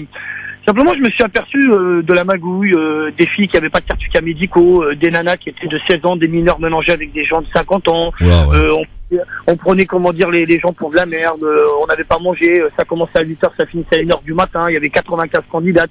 C'était l'abattage, c'était pas du tout un comité. Moi, j'ai trouvé ça assez insolent, j'ai trouvé que on s'était servi un peu de nous, et elle m'avait dit que c'était pour une association, alors qu'au final, ce comité Miss National n'avait même pas du tout de répertorié à la préfecture, aucun papier au journal officiel. Ils ont juste déposé leur nom, comme ils en ont déposé 75 autres, pour dire à l'INPI, à l'Institut National de la Propriété Individuelle. Et donc, je me suis aperçu que c'était une grosse arnaque et c'était des gens très malhonnêtes. J'ai rien dit, donc j'étais invité, je suis parti, mais j'ai pas trop aimé. La fois d'après, ils m'ont rappelé pour faire Madame France. Là, j'ai dit, si tu veux qu'on fasse un truc, ok. Mais cette fois-ci, on va le faire en règle avec un contrat de partenariat. Et la moitié de la recette est reversée pour l'association. Et moi, je te ramène un beau plateau de personnalité. Ah oui, il n'y a pas de souci, ok. J'ai attendu pendant des mois et des mois les papiers. Le jour de l'élection, ils m'ont dit, alors, est-ce que les autres personnalités viennent? Je suis, oui, bien sûr, ils vont venir. Je suis allé dans leur jeu. Et le jour de l'élection, au mois d'avril, je suis arrivé. Ils m'ont dit, elles sont où les autres personnalités? Je suis allé bien pas. Ils sont où les papiers pour signer le contrat? Tu ne les as pas donnés. Et là, j'ai dénoncé dans la presse que c'était vraiment des gens malhonnêtes, des escrocs, des voleurs, des menteurs, des manipulateurs. Et on s'est aperçu que sur Internet, quand vous tapez Monsieur Michel Le Parmentier ou Madame Elsa Mawart ou le comité Miss National, on s'aperçoit qu'il y a des scandales. Je ne sais pas si vous vous rappelez, Christophe, l'affaire des minimis. Vous savez, les petites gamines de 8 ans qui avaient des talons de 20 cm, tout maquillés, qu'on a transformé des enfants de 8 ans, comment dire, presque en prostituées, et que Madame de Fontenay était montée au créneau, ainsi que Madame Roselyne Bachelot, le gouvernement, et Madame Vagette Belkacem, qui avait même valu une plainte du gouvernement contre ces gens-là en disant que c'était scandaleux de maquiller des gamines et de transformer en prostituées. Je sais pas si vous vous rappelez. Je me rappelle pas et j'aime à rappeler ici en direct que vos propos vous engagent totalement, hein. Tout à fait. Voilà. Tout à fait, totalement, bien sûr. Bon, on est d'accord, parce que je ne peux pas et je n'ai pas la possibilité de confirmer ou d'affirmer en tout cas ce que vous dites. Et ce sont là. Voilà. Mais d'abord, après les gens ils peuvent aller sur Internet, ils verront par eux-mêmes, voilà. Et donc c'est un comité et en plus Madame de Fontenay qui est dans l'association qui a fait l'interview a parlé aussi de ces gens-là, ils sont malhonnêtes, parce qu'elle a été en procédure pendant 10 ans avec eux. Donc du coup, avec toutes ces affaires, parce que je vais pas faire de publicité à eux, donc tous ces gens malhonnêtes, moi j'ai décidé de créer à ce moment-là Miss Beauté Nationale pour rendre un peu hommage à Madame de Fontenay qui avait été harcelée, insultée et attaquée, comment dire, par ces gens-là, et leur montrer que c'est une vraie organisation parce que eux c'était l'abattage, et faire une vraie élection avec un vrai jury, avec des avocats, avec des vraies télés, avec des... Et qui aura lieu dimanche. Et qui aura lieu donc dimanche. Et là, j'ai monté cette opération en 5 mois. Et on a 45 gros partenaires qui nous ont suivis, des gros qui nous ont suivis, qu'on fait un contrat de partenariat. Il y aura une pléiade de personnalités, une pléiade de journalistes, de photographes, et on attend 500-600 personnes pour dimanche soir pour la première élection de Miss Beauté Nationale 2018. Je précise à toute force utile, David Donadei, que votre association a participé à plus de 114 manifestations sur tout le territoire français et international en tant qu'organisateur ou co-auteur, tels que notamment l'UNICEF en Côte d'Ivoire, fondation de 2 puits d'eau au Sénégal, les festivités d'indépendance à Rouen, les festivités d'indépendance de l'Algérie bien sûr avec des jeunes, le drame du tremblement de terre au Maroc aussi, vous avez récolté vous avez récolté des fonds en présence d'ailleurs du roi. Mohamed VI, Sa Majesté, voilà, tout à fait. Et on a le match à le stade Mohamed VI, le stade à Casablanca, ça a permis de faire 100 000 spectateurs. On a pu reverser à peu près, je crois, 13 000, reloger 13 000 familles, un truc comme ça. Voilà.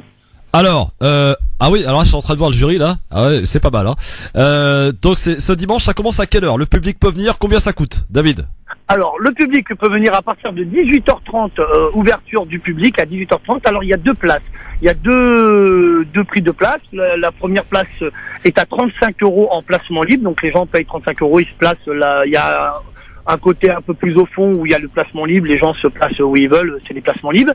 Et il y a 50 €, c'est le placement VIP, ça veut dire que ceux qui viennent et qui payent 50 €, on les met sur des chaises VIP, c'est-à-dire un peu mieux placés que le placement libre, bien sûr. Il faut savoir que tout cet argent est reversé intégralement, toute la recette de l'événement, comment dire, des partenaires, tout est reversé intégralement à l'association Cité Star pour les enfants battus et défavorisés, dont servira à l'Arbre de Noël qui aura lieu le dimanche 7 janvier au Cirque Phoenix, comment dire, à Paris, pour emmener les enfants, leur offrir un cadeau et leur faire un spectacle pendant 3 heures pour Cirque Arctica 3, qui est le plus grand cirque du monde. Donc on fera venir 200 enfants défavorisés de 6 à 12 ans et bien sûr on invitera la radio si vous voulez être là avec un grand plaisir, et il y aura toutes les personnalités qui seront là avec leurs femmes et leurs Ouais, mais j'en connais de la radio qui vont venir juste pour les femmes, tu vois. Ça, c'est un autre débat. Moi, non mais écoute, David, on rappelle quand même, pour être concret, donc ça se passe dimanche au Parc Floral, c'est route de la Pyramide, dans les Bois de Vincennes, c'est un très bel endroit, en plus sympathique, c'est dans le 12e à Paris. Et c'est un endroit mythique qui vient d'être refait, et c'est une salle de 3000 m², c'est un endroit, vraiment, on a tout le site pour nous, c'est vraiment un endroit magique, et les gens qui veulent venir, parce qu'ils veulent participer déjà à un beau défi de mode, parce qu'il y aura 20 belles candidates qui vont défiler, et il y a un jury prestigieux avec des grosses personnalités, plus des personnalités dans le public, enfin en VIP à table, qui font partie de l'association. Et il faut savoir que tout cet argent sera donc reversé intégralement à l'association, et elle servira à l'Arbre de Noël et au fonctionnement de l'association pour le reste de l'année. Donc c'est aussi une œuvre caritative. On est le seul comité en France qui a fait une élection et dont l'argent est reversé à une œuvre caritative. Les autres font ça parce que c'est du business, ils le font pour leur argent. Nous, tout est reversé, et je voudrais remercier tous les gros partenaires, les chaînes télé, les radios, comme vous, tous les médias, toutes les personnalités, tous les gens qui sont venus, qui ont participé bénévolement à cette action pour pouvoir récolter beaucoup de fonds lors de cette manifestation le dimanche 3 décembre à partir de 18h30 ouverture du public, et en direct à la télé à partir de 20h. Très bien, eh bien merci beaucoup David, je pense qu'on a été complet pour le coup. Juste une question, j'ai monsieur Paul Louis-Soulizer qui est quand même un grand monsieur à côté de moi. Ah oui. On va dire bonjour à monsieur Paul Louis-Soulizer quand même. Voilà, il est en VIP, et il fait partie de l'association en tant que membre d'honneur depuis 20 ans. Très bien, allez, on va lui dire un petit coucou, monsieur Paul Louis-Soulizer qui est avec nous en direct sur France Maghreb 2 dans le Grand Forum. Bonjour en tout cas. Bonjour monsieur Paul Louis-Soulizer, comment allez-vous? Très très bien. Et vous-même? Eh ben écoutez, ça va formidablement bien. Dites-nous alors pourquoi participer à cette soirée, vous soutenez donc cette association, dites-nous vos motivations. Oui, d'abord parce que j'ai déjà été à l'Arbre de Noël de l'association, et la plus grande récompense, c'est les yeux des enfants, le regard des enfants qui sont malheureusement défavorisés et qui grâce à ça étaient heureux. Ça a été la raison majeure de mon engagement. Bravo en tout cas. Et sinon, monsieur Paul Louis-Soulizer, quelques nouvelles vous concernant. Qu'est-ce que vous faites de beau en ce moment? J'écris. Vous écrivez. Bon. Un livre.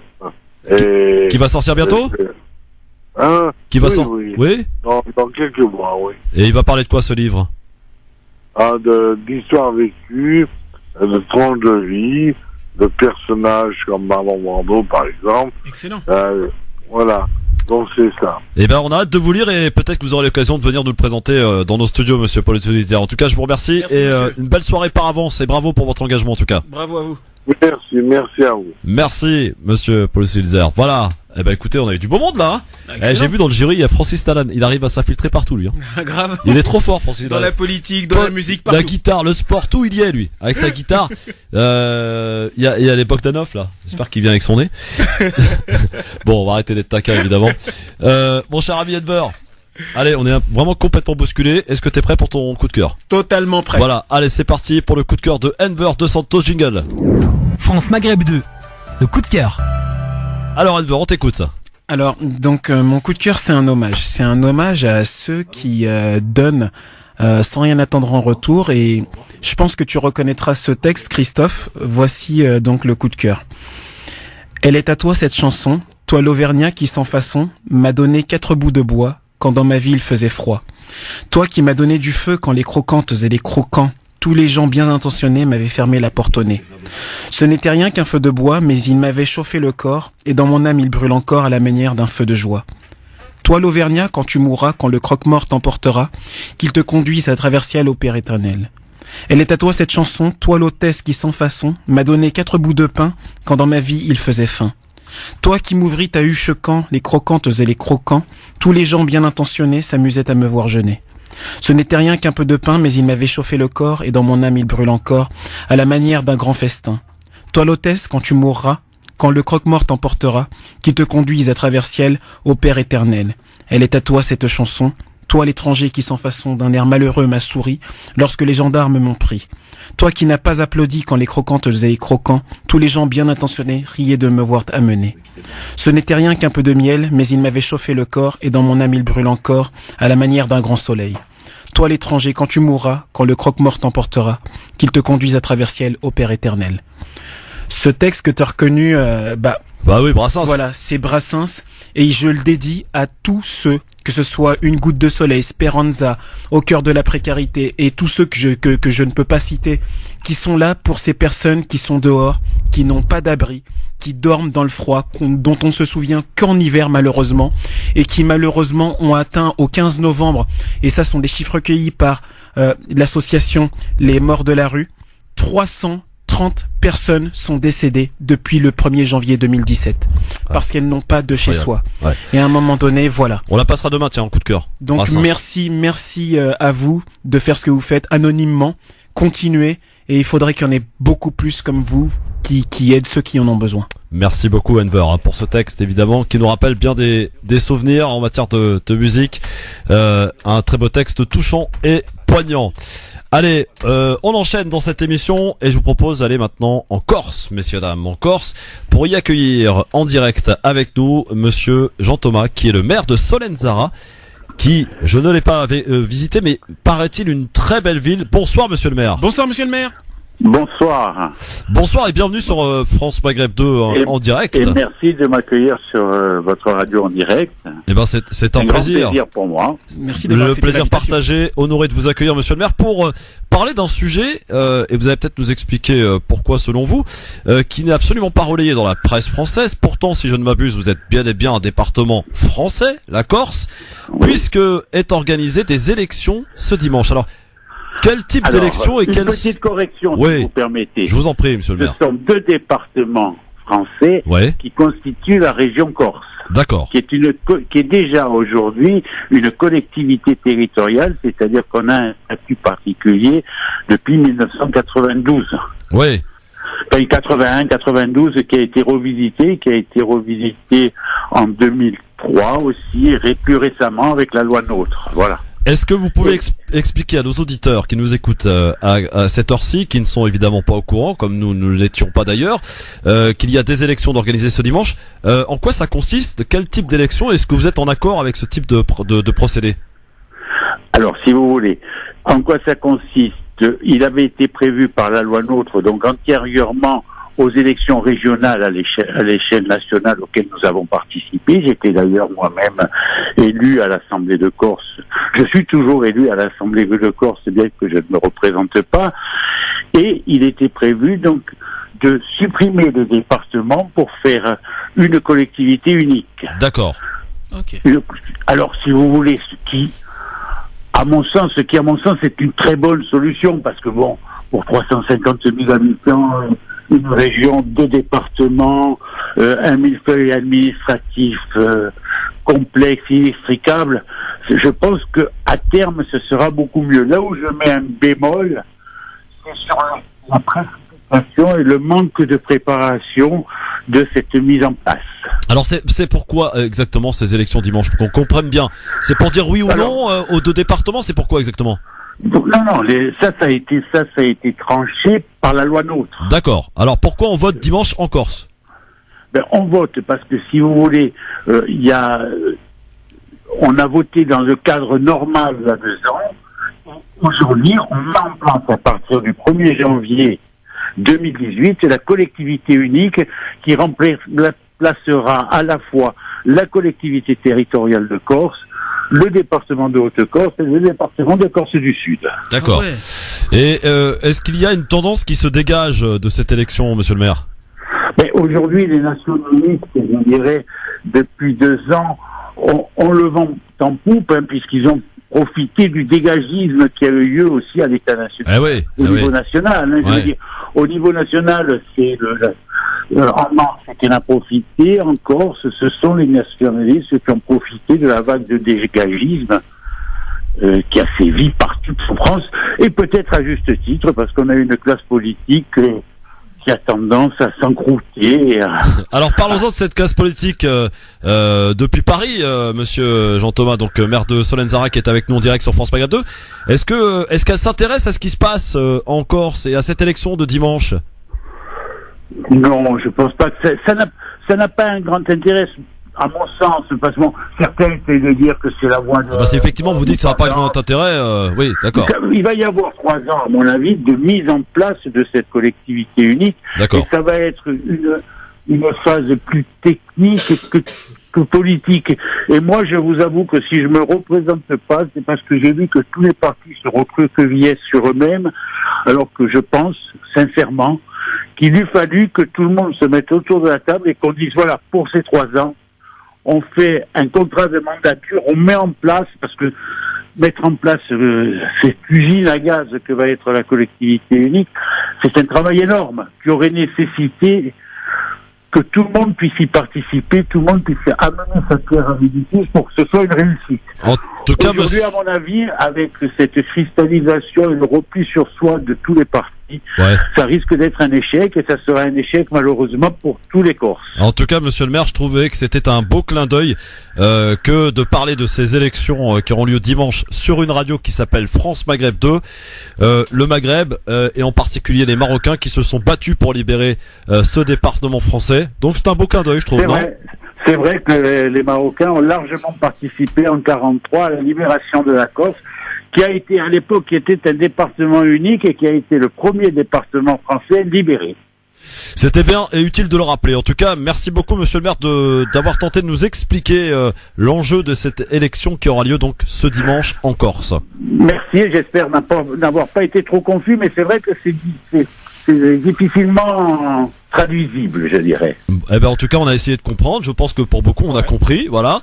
Et on vous souhaite en tout cas une bonne journée. À très bientôt. Au plaisir de vous revoir. Et à bientôt, j'espère. Et d'aller pourquoi pas vous visiter dans cette très belle ville de Solenzara. Volontiers, vous seriez les bienvenus. Eh bien, merci, monsieur le maire. À très bientôt. Au revoir, à bientôt. Merci. Merci, monsieur le maire, donc de Solenzara en Corse. Bon, Enver, t'as tout compris? Ouais, en partie. Normalement, j'ai compris. On a l'impression que même eux-mêmes, voilà, ils ont un peu de mal, quoi. Sur le coup, je cru comprendre que c'était la réunification des 2 départements corse. Voilà, à peu près. Alors, il faut qu'on fasse vite. Il reste 3 minutes, même pas. J'ai 2 sujets à évoquer. Donc, tu vas me donner ton avis rapidos. Notamment pour nous parler du gouvernement qui a décidé fin septembre de réduire de 50 millions d'euros le budget de France Télévisions l'an prochain dans le cadre de ce vaste plan d'économie. Dans l'audiovisuel public, seule une dizaine des 26 reporters qui travaillent actuellement sur Complément d'enquête et Envoyé spécial seront maintenus. Ces 2 émissions semblent être donc particulièrement visées puisque ces magazines verront leur diffusion maintenue à 3 soirées par mois, mais elles seront pourtant raccourcies d'une quinzaine de minutes. Les magazines du jeudi sont en danger. C'est l'indépendance de l'info qui est en jeu pour des raisons budgétaires, a déploré Élise Lucet sur son compte Twitter, en faisant des références à Complément d'enquête et Envoyé spécial. C'est un bon moyen pour la direction de reprendre le contrôle sur les journalistes d'investigation, a déclaré aussi un membre d'une des rédactions. Celui-ci craint en effet que les sujets qui seront confiés à des sujets de sociétés de production fragilisent l'indépendance des émissions et que leur soit difficile notamment de résister aux pressions économiques, industrielles ou encore politiques. Depuis une dizaine de jours, en tout cas, de nombreux journalistes ont partagé et créé ce hashtag touche pas à mon info. Un compte Twitter donc a même été créé en soutien. Bientôt 3 fois moins d'enquêtes, de grands reportages et d'investigations. S'interroge et s'inquiète donc Élise Lucet et donc ces journalistes. Ton avis rapidement, Enver? Très rapidement, c'est scandaleux et je la soutiens totalement, et on peut voir que la qualité des reportages qui est fait, voilà, c'était une espèce de bouée dans cette immense... Encore la preuve a été donnée sur le cache d'investigation sur le coton, c'est excellent. Exactement, donc à un moment donné, voilà. Bon, eh bien, écoutez, preuve que vraiment Manuel Valls est vers la sortie, on n'a même pas le temps d'en parler. À tout de suite pour Libertad sur France Maghreb 2. France Maghreb 2, France Maghreb 2. Merci d'être avec nous en direct sur votre radio 17h57. Je précise, on y reviendra demain, qu'il y a eu 2 bombardements d'Israël dans la bande de Gaza. J'ai essayé de joindre Ziad Medouk qui ne répond pas, donc à mon avis ça doit être un petit peu la panique pour le coup, mais ils sont malheureusement habitués. Donc deux bombardements qui ont eu lieu cet après-midi visiblement dans la bande de Gaza. On y reviendra dès qu'on a de plus d'informations sur France Maghreb 2. Mon cher Enver, on fait un petit point rapide sur la question du jour aujourd'hui qu'on posait par rapport à l'émission de ce soir de Jean-Luc Mélenchon. Est-ce qu'il est selon vous encore l'homme de la situation pour les insoumis? Comment ça a voté sur Twitter, sur Facebook, mon cher ami? Ça pas trop changé sur Facebook, on est toujours à 29 votes pour 75% de oui. Et donc sur Twitter, nous avons sur Twitter, 85% de oui et 15% de non. Très bien. Donc ce soir, rendez-vous pour ceux qui veulent le regarder en tout cas à la télé sur France 2. C'est à partir de 21h, c'est l'émission politique qui sera face à Christophe Castaner. C'est parti pour Libertad. Ah, j'avais eu peur qu'on ne puisse pas le faire, dites donc, hein, mais on va y arriver quand même. France Maghreb 2, 01 40 33 9000. C'était un truc à dire, si tu veux t'exprimer, c'est maintenant que ça se passe. 01 40 33 9000. France Maghreb 2, bonsoir. Miaou. Salut mon petit chat, à bientôt. Ah bah oui, non, ça faisait longtemps en même temps qu'il vous avait pas fait signe le petit chat. Hein? Énorme. Ah oui, c'est pas mal, c'est pas mal. Ouais. 01 40 33 9000. France Maghreb 2, bonsoir. Oui, bonsoir monsieur Christophe. Bon, Kamel, vous avez pas nous appeler. Je tiens à dire... Kamel, pas tous les soirs Kamel quand même, faut laisser la place aux autres. Oui, mais moi j'ai pas la chance d'intervenir pendant votre émission. Et commencez pas à pleurer Kamel, toujours pareil. Est-ce que c'est possible dans votre émission de consacrer 20 minutes sur un sujet où la personne peut parler de n'importe quel sujet comme ça? 20 minutes, mais vous êtes fou ou quoi Kamel? Vous voulez que les auditeurs s'en aillent ou quoi? Comment? Vous voulez que les auditeurs s'en aillent pour parler de 20 minutes d'un même sujet? Ça va pas non Kamel? Non, n'importe quel sujet. L'auditeur il intervient, il dit le sujet, c'est pas un sujet précis. Vous m'avez mal compris. Bah oui, non, on essaie de discipliner mon cher Kamel. Vous avez un peu de mal avec ça, hein, j'ai l'impression. Oui, d'accord. Bah oui. Je tiens à remercier Pierre sa conviction hier. Ils ont mis un reportage très important sur les subventions des maires députés, ces députés-là qui ont la réserve parlementaire. Ok, Kamel, on y va parce que t'as déjà intervenu 3 fois d'affilée, ça va, on va peut-être laisser la place aux autres quand même, hein? Kamel, sois gentil. 01 40 33 9000, il y en a plein de gens qui essaient de nous joindre et qui me disent ouais on n'arrive jamais, mais ouais si vous êtes tous les mêmes à chaque fois à appeler, ça va pas le faire. 01 40 33 9000. Kamel, tu fais une petite pause d'une semaine, d'accord? 01 40 33 9000. Ça va être dur mais tu vas y arriver. 01 40 33 9000, France Maghreb 2, bonsoir. Bonsoir Christophe. Bonsoir, prénom et ville d'appel. Oussine de Reims. Salut Oussine de Reims, comment ça va? Ça va très bien et toi? Oui Oussine, on t'écoute mon ami. Ouais, c'était juste pour vous dire un grand bonjour. Ah bah c'est super sympa Oussine, merci beaucoup. Merci beaucoup. Et puis est-ce qu'il neige ou pas à Reims encore? Oh non, il neige pas, non. Bon, très bien, bah ça va pas tarder. Hein. Merci en tout cas et prudence. Merci. Salut Oussine. Voilà, 01 91.3 la fréquence pour nous écouter à Reims. Sur France Maghreb 2 bien sûr. 01 40 33 9000, vous avez un truc à dire, c'est maintenant 01 40 33 9000, France Maghreb 2, bonsoir. Bonsoir. Bonsoir. Bonsoir. Je suis de Metz. Bonsoir. Je m'appelle Madame Daris. Bonsoir Madame, comment allez-vous? Bonsoir. Je vous écoute tous les jours. Ah bah c'est gentil Madame. Alors là, je vous appelle parce que j'ai entendu le monsieur là qui a dit qu'il trouvait pas pour les gens qui sont froids l'hiver et tout, qu'il trouvait pas. Moi je suis de Metz. Oui. J'ai une grande maison. Oui. Et si je pouvais, je ferais venir des gens pour les sauver du froid de l'hiver, malgré que je suis une retraitée qui a un petit revenu, mais je leur donnerai à manger, à boire. Ah, c'est super gentil. Bravo madame. Bravo madame en tout cas. L'attention est importante aussi. J'ai une maison où il y a 5 pièces. Ouais. Elles sont vides. Je sais pas quoi faire avec, mais malheureusement, il y a personne qui peut intervenir. Bon, en tout cas, l'intention est déjà très importante et merci de nous l'avoir dit ce soir. Si ça peut donner des idées aux autres. Merci beaucoup, madame. Au revoir, monsieur. Au revoir, madame. Allez, un petit dernier pour la route. France Maghreb 2, bonsoir. Qui est là? Oui, Christophe, bonsoir. Bonsoir. Ah oui, vous avez raison, c'est la fête, c'est le Mouloud aujourd'hui. Mouloud d'Abaoui Sharif. 1439 en France, demain en Algérie, au Maroc. Voilà, mais en France, c'est pour ce soir et demain toute la journée. Alors, qu'est-ce que vous allez faire de bon ce soir? On prépare des repas ce soir. Qu'est-ce que vous allez faire? On fait rishta, on fait mahajib, tout ce que tu veux. Sahatna, sans oublier les sans-papiers. Alors, pourquoi je t'appelle Christophe? Oui, pourquoi tu m'appelles? Tout simplement, pendant la Eid el-Kbir, l'autre fois, quand ils ont exécuté Saddam Hussein, c'était c'était la surprise, on était abasourdis, on n'oubliera jamais ça. Mais là, moi, je parle à mon nom personnel. Il y a une personne qui m'a ébloui, c'est le pape. Il a mis tout à la poubelle, que ce soit Malek. Ça veut dire roi ou la raïs ou la marouf à la poubelle. Ça veut dire ils n'ont pas bougé ça qui même là il a été en Birmanie, il a été même en Bangladesh pour voir le désarroi. Il y va demain au Bangladesh, il y va demain. Population qui est les Rohingyas. Merci Jamila, merci beaucoup. Il y va demain effectivement le pape François au Rohingya pour rencontrer les Rohingyas. Bon Medjed, désolé, je te prends quelques minutes de l'émission. Hein. France Maghreb 2, bonsoir. Oui, bonsoir Christophe. Allez, c'est le dernier. Prénom, ville d'appel. Mohamed de Paris. Salut Mohamed, allez, à toi la conclusion Mohamed, sois bon s'il te plaît. Écoute Christophe, moi j'ai pas grand chose à dire, juste je kiffe ta voix. Et je suis pas tiré par les hommes, mais je kiffe ton émission. Ah ouais, non, tu m'as fait flipper là, hein, Mohamed. J'ai eu l'espace à l'instant très peur. Et t'écoutes tous les jours, écoute, tu l'impressionnes chaque jour. Bonne continuation et vous êtes super. Merci beaucoup Mohamed. Merci, c'est vous qui êtes vraiment géniaux à être là et en tout cas faire vivre aussi cette émission. C'est grâce à vous qu'elle existe et c'est vous qui l'a fait participer, qui l'a fait aussi se grandir parce que vous êtes évidemment moi j'en suis ému là, voilà, tu m'as perturbé Mohamed. Merci beaucoup en tout cas. Merci. À bientôt. Merci de ton appel. J'ai pas l'habitude moi qu'on me dise des choses comme ça. Bon, Enver. Il a raison. C'était une émission de ouf là aujourd'hui. Ah grave. J'ai pas vu le temps passer, il est 18h03, je rends l'antenne en retard. Tranquille le mec. Medjed il est là, il attend sagement son Bonsoir siège. Medjed. Ça va Medjed? Salut, ouais. Vas-y, approche-toi du micro, vas-y, on s'en fout, en retard, écoute hein. Ouais, voilà, salut tout le monde. Comment ça va? Medjed. Ça va tranquille, super. Le rendez-vous de la bonne humeur? Voilà, ça y est, on est parti, la bonne humeur jusqu'à 20h, plein de cadeaux à gagner, les petites annonces tout à l'heure et puis on va délirer, c'est le leitmotiv de cette émission. Excellent. Avec une question qui fera mal à la tête. Et la question qui fait mal à la tête évidemment. Oh là, en plus, vous avez pas remarqué à 18h, c'est vraiment l'heure où on a mal à la tête, tu vois. En tout cas pour moi, hein. Pour moi. Bon, Medjed, bonne soirée en tout cas. Soirée. Et je te laisse évidemment les clés de la radio. T'en prends bien soin comme d'habitude, bien entendu.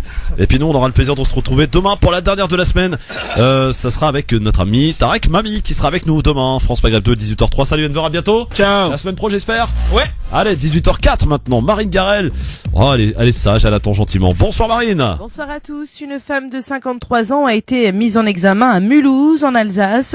Elle est soupçonnée avec son conjoint d'avoir tué plusieurs de ses bébés il y a plus de 10 ans. 4 corps de nouveau-nés avaient été retrouvés dans une forêt du Haut-Rhin en 2003. Un 5e corps avait été découvert à leur domicile. Elle a reconnu les faits. Cette semaine, la mère et son conjoint ont été identifiés grâce à un prélèvement ADN en août dernier suite à une querelle de voisinage. Aujourd'hui, elle encourt la réclusion criminelle à perpétuité. L'Assemblée nationale examine aujourd'hui une proposition de loi sur la garde alternée. Le texte initial prévoyait qu'elle soit choisie comme principe de base en cas de séparation des parents. Concrètement, la résidence administrative de l'enfant serait fixée chez les 2 parents sans que cela n'implique une répartition égale du temps passé chez chacun. Insultée, harcelée et même menacée de mort, une adolescente de 11 ans de l'Est de la France a reçu des lettres d'une grande violence ces derniers jours au sein de son collège. Ces courriers publiés sur Twitter ont suscité une importante vague de solidarité. Un homme arrêté est soupçonné d'être l'auteur de plus de 6000 crevaisons de pneus à Bordeaux et dans sa banlieue. Selon le psychiatre, cet homme méthodique qui a reconnu les faits et les consigné méticuleusement dans un carnet aurait un profil de serial killer. Le secrétaire d'État américain Rex Tillerson a réitéré aujourd'hui l'appel à la Chine afin qu'elle coupe ses livraisons de pétrole à la Corée du Nord. Il s'agit, selon lui, de la meilleure arme pour encourager des négociations sur le programme nucléaire nord-coréen. Yannick Noah va rester à la tête de l'équipe de France de Coupe Davis en 2018, a annoncé aujourd'hui la Fédération française de tennis sur Twitter, 4 jours après la victoire tricolore en Coupe Davis face à la Belgique. France Maghreb 2, service, info, musique, divertissement. France Maghreb 2. France Maghreb.